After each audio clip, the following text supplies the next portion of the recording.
பாரம்பரிய சமையல். பாரம்பரிய சமையல்ல இப்போ நம்ம பார்க்க போகிறது ராகி வாழை இலை கொழுக்கட்டை.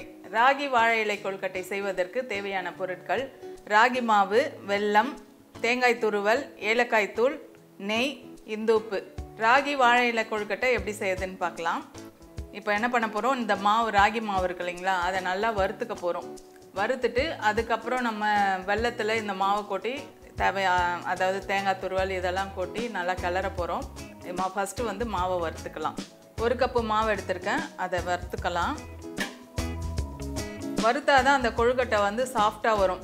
நம்ம அரிசி மாவில் தான் கொழுக்கட்டை செஞ்சுருக்கோம், சிறுதானியத்தில் செஞ்சுருக்கோம். நம்ம ராகி மாவில் கொழுக்கட்டை செஞ்சதில்லை இல்லைங்களா, அதுவும் வாழை இலையை வச்சு செய்ய போகிறோம்.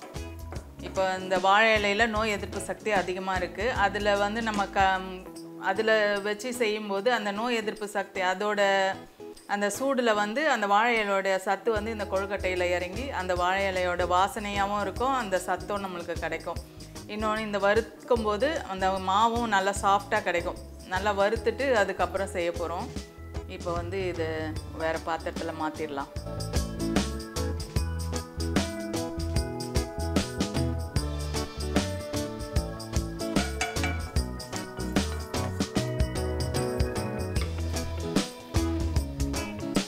இப்போ ஒரு பாத்திரத்தில் நெய் சேர்த்துக்கோங்க.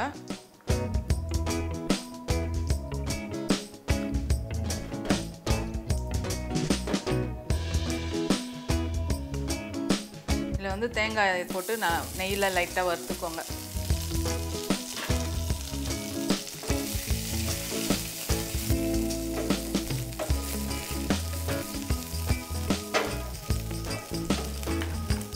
அதுக்கப்புறம் வெல்லம் கரைச்சி வச்சுருக்கோம் இல்லைங்களா, அந்த வெல்லத்தை சேர்த்துக்கோங்க.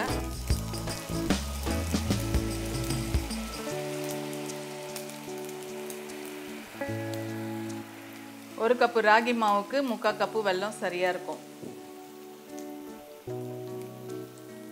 தண்ணி வந்து இப்போ 1 கப்பு ராகி மாவுனா 2 கப்பு தண்ணி வைக்கணும்.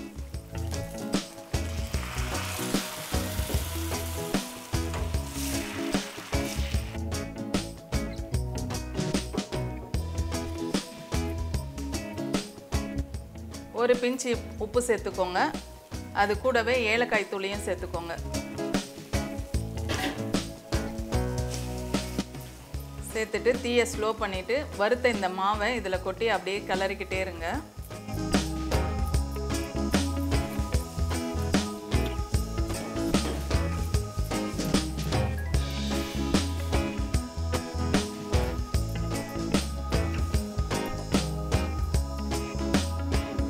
இது ஸ்டவ் ஆஃப் பண்ணிவிட்டு கொஞ்சம் நேரம் ஆற விடுங்க, அது கட்டி ஆகிடும். அதுக்கப்புறம் வாழை இலையில் வச்சு நம்ம இட்லியில் பாத்திரத்தில் வச்சு வேக வச்சு எடுத்துடலாம்.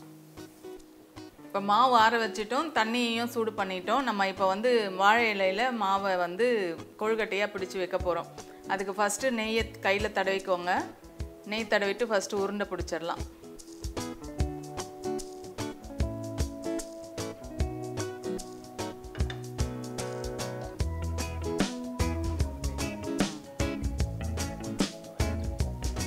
இப்போ என்ன பண்ண போகிறோம், இந்த வாழை இலையில் தான் நம்ம பண்ண போகிறோம்.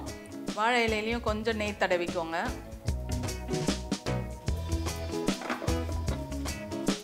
உங்களுக்கு மடிக்க கஷ்டமாக இருந்துச்சுன்னா வாழை இலையை நெருப்பில் சும்மா அப்படி திருப்பி திருப்பி போட்டு காட்டினீங்கன்னா மடிக்க ஈஸியாக இருக்கும், கிழியாமல் வரும். அதுக்கு தான். இப்போ இந்த மாவை வந்து நல்லா தட்டிக்கோங்க.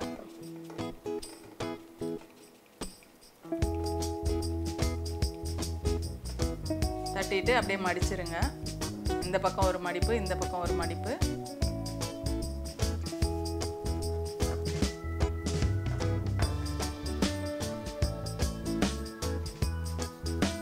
இப்படி மடித்து அப்படியே நம்ம ஆவியில் வச்சு வேக வைக்க போகிறோம்.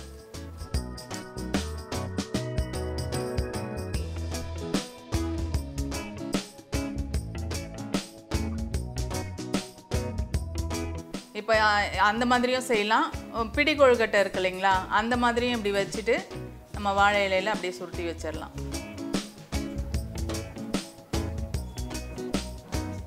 ஆனால் இந்த மாதிரி பிடி கொழுக்கட்டை வச்சிங்கன்னா கொஞ்சம் வேக டைம் லேட் ஆகும்.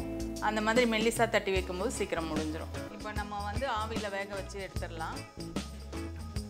தண்ணி நம்ம ஏற்கனவே சூடு பண்ணி வச்சிட்டோம். இப்போ நம்ம இட்லி தட்டில் வச்சிடலாம்.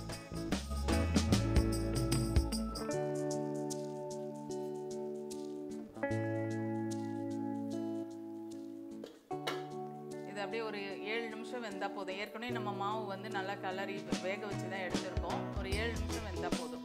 10 நிமிஷம் ஆயிடுச்சு. இப்போ திறந்துடலாம். அதாவது 7 இல்லைன்னா ஒரு 10 நிமிஷம் அப்படி வேக விடுங்க.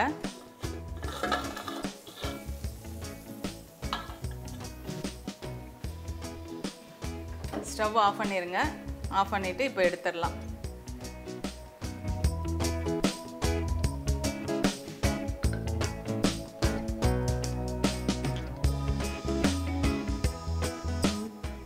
பாருங்க நல்லா வெந்துருச்சு.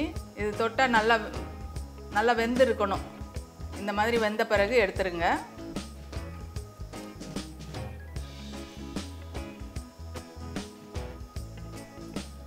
சத்தான ராகி வாழை இலை கொழுக்கட்டை ரெடி ஆயிடுச்சு. இது ரொம்ப சிம்பிள் தான், ஈஸியாக செய்யக்கூடியது தான். இது மாதிரியும் நீங்கள் செஞ்சு தரலாம் வீட்டில் குழந்தைங்களுக்கு. அதாவது நம்மளுக்கு வேணான்னு சொல்கிற உணவை எப்படியெல்லாம் செஞ்சு கொடுத்தா பிள்ளைங்க சாப்பிடுவாங்க, பெரியவங்க சாப்பிடுவாங்களோ அந்த மாதிரி செஞ்சு கொடுக்கலாம். இது ராகின்றதுனால குழந்தைங்களுக்கு விரும்பி சாப்பிட மாட்டாங்க. ஆனால் இந்த மாதிரி ஒரு இனிப்பாக செஞ்சு கொடுக்கும்போது ரொம்பவே விரும்பி சாப்பிடுவாங்க. கண்டிப்பாக வீட்டில் செஞ்சு பாருங்கள். செஞ்சு பார்த்துட்டு உங்கள் கருத்துக்களை தெரியப்படுத்துங்க.